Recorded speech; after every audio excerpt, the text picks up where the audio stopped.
everyone. My name is Daniel Camarena, and welcome to another session of Closer Language Center. Today, we will be discussing fluency and how to improve regarding that. And we're going to implement a little technique, okay, that can be very useful when we're learning English that will allow us to speak in a more natural and fluent way. But before we get into that, it is very important that we address another issue regarding fluency, which is the economy of language principle. So those are going to be the main topics for this session. Welcome, and I hope you learned a little bit from our previous classes, and what you learned back then will be useful now. So I'd like to get into the presentation itself, okay, and talk about the principle of the economy of language, and then what is elision and reduction and how we use it to make our speech more flowing and more efficient, okay? So let's jump right to it, okay? Welcome to our fluency class, elision. This is sound reduction in words, okay? So the first thing I want to address is what is the principle of economy of language, okay? This is something that is very important, and it's not only just applicable for fluency, it's basically everything, okay? Especially when we're speaking, and I will explain why this is very important.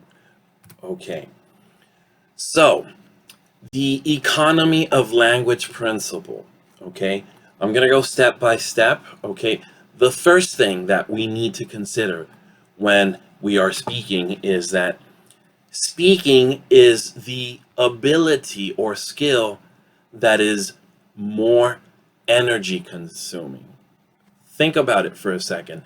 When we're listening to music, we can listen for hours and no problem. When we're reading a book we like, we can read for an extended period of time. When we have to write an essay or write some paragraphs, actually we can do that without getting physically tired, maybe mentally, but physically not as much. However, when we're trying to speak for more than 30 minutes or even less than that, we really get tired physically, okay? Speaking is the ability that consumes more energy out of the four, okay? That is why the principle of economy of language is so important here.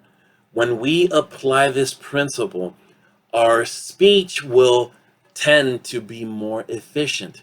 We will try to say the same things, okay, express the same ideas. However, we will tend to less words, or as we will see in this lesson, we will try to eliminate sounds to save energy while we're speaking, okay? This is very, very important. Why speakers speak the way they do. It's almost instinctive, but we're trying to save energy, to conserve energy, to actually speak more sometimes. So when we are listening, you will hear certain changes in the way certain things are written and the way things actually sound, okay? So that's another characteristic of the principle of economy of language. We are more efficient. Another issue that happens when we're speaking, okay, is that fluency really depends on how we alternate between content words and function words. In our previous lesson, I discussed that content words are words that actually have content in terms of information, okay? These are the words that actually transmit the essence of the message, okay? And these includes nouns, adjectives, verbs, adverbs, negative particles, and in certain cases, some auxiliary or modal verbs, okay? Function words, on the other hand, they just give us grammatical structure. As we saw in previous lessons, They give us coherence when we're speaking, but do not transmit actual information per se. So this is the key here to understanding fluency in English. We will tend to slow down on content words, and we will tend to speed up a little bit more when we're talking, when we're pronouncing content words. Okay, so that's another issue that we have to consider. Okay, last but not least, okay, the other aspect that we have to consider is the reduction that we use allows us to flow between syllables. Okay, and reduction is what we're going to see today. When I say like flow, um, I'm basically saying reducing or sometimes even eliminating certain sounds between syllables, and that will allow us to go faster and smoother when we are talking in English. Okay, so these are the main issues that I wanted to go through with you guys before we even begin reduction and elision and the examples I will give you today. Okay, so let's go ahead and see how this actually plays out. Okay, as in a real situation when we're speaking. Okay, let's continue. For example, let's take a look at this word. Now, I put in a red color right here the sound that will get reduced or sometimes even disappear. Now, this word is separated in 3 syllables, correct? Actually. And normally we pronounce it actually, okay? Shua. This T sound has that ch sound, okay?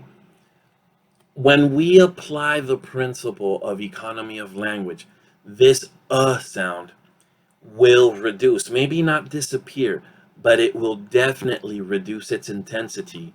And we will actually listen to this word as this, actually. Okay? Repeat after me, actually. And I placed here the stress syllable in blue, so we know where the intensity or the strong syllable is in the word. Okay? Actually. Okay, as you can see, the sound pretty much reduced, disappear, and now it's a 2-syllable word, actually. For example, I was actually listening in class, as you can see this young man right here. Okay, so that is elision or reduction, and it makes us sound more fluent, and we can actually say things faster. Okay, let's take a look at the next word. Okay, every, every. Once again, we have that vowel sound in the middle. When we reduce this, this is how it will sound. Okay, every, every. Instead of every, okay, syllable by syllable, every. No, it's every. 2 syllables, every. Every day is a good day, hopefully. Okay, so that's every. Let's take a look at the next word and let's see what's going on in this word. Okay, here, normally we hear people sometimes pronounce this as aspirin, 3 syllables, aspirin. So this I that you're seeing right here will reduce, disappear through elision, and we're actually going to pronounce this as aspirin, aspirin.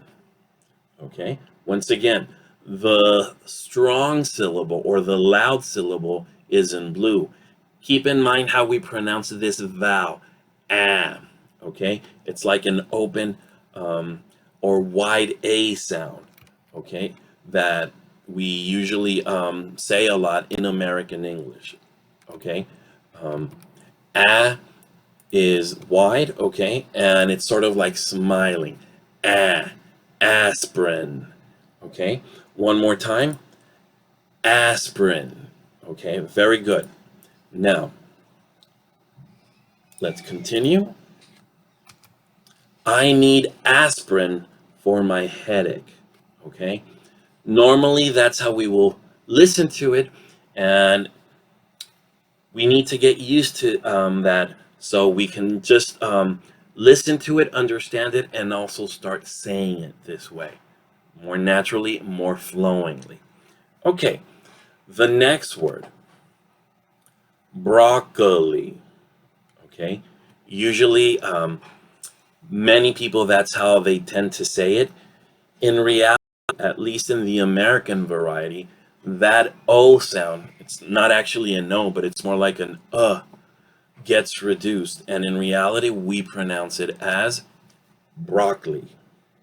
Broccoli. Okay, repeat after me. Broccoli. My son loves to eat broccoli. So there it is. Reduction taking place and allowing us to flow naturally in English. Our next word is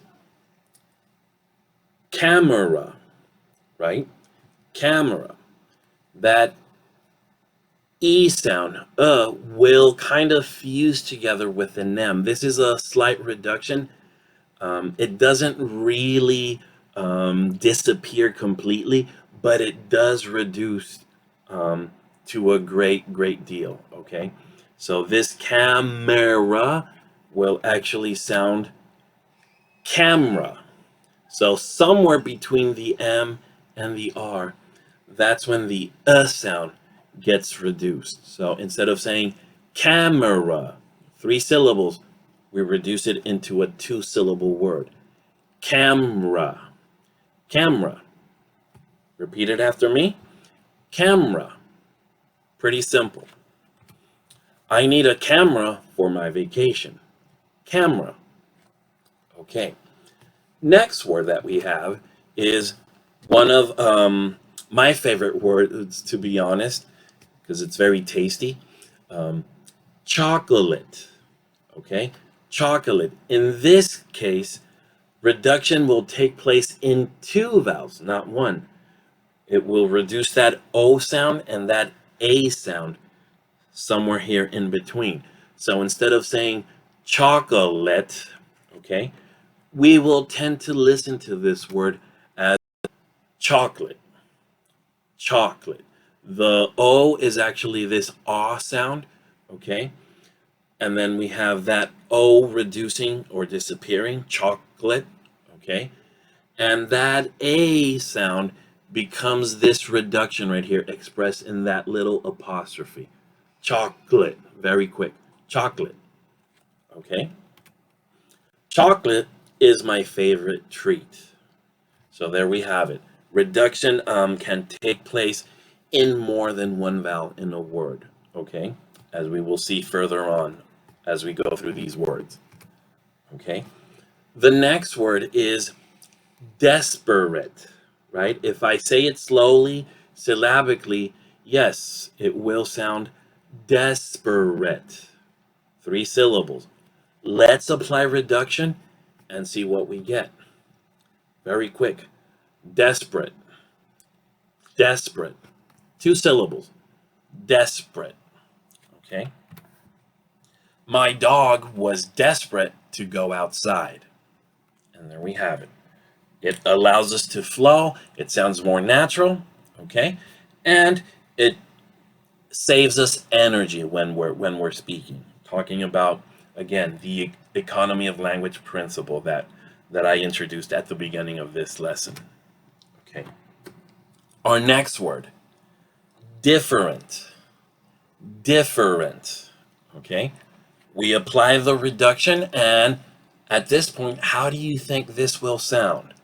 Different. Okay? We reduce both E sounds, and we get something like this. Different. Different. Instead of different, 3 syllables, it reduces to a two-syllable word. Different. Okay? Times are different after the pandemic. Yes, they are indeed. Times are very different after the pandemic. Okay, let's continue with the next word. Okay, finally. Finally. Okay, guess which vowel will get reduced? If you're thinking about the letter A, that is correct. The in finally will disappear and you will have this. Finally. Finally. Okay? The train finally arrived. One more time. Finally. Okay? Excellent. Let's move on to our next word. And this is our last word just to end this session.